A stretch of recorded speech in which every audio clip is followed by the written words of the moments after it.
Labas na tayo ng bayan ng Sinait. Di ko alam kung anong bayan to, pero ang ganda ng mga tanawin, infrastructure dito. So, ayan. Galing tayo ng norte at papunta tayo ng south. Ito yung sa Ilocos Sur na to, Ilocos Sur na bayan. Ayan, bayan ng Cabugao.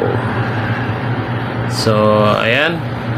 Muli, maraming salamat sa mga kalakbike natin na patuloy na sumusuporta at sumusubaybay sa ginagawa nating Philippine Love Adventure Tour North Luzon Lake. So, ayan. Hanggang sa muli. Bye-bye.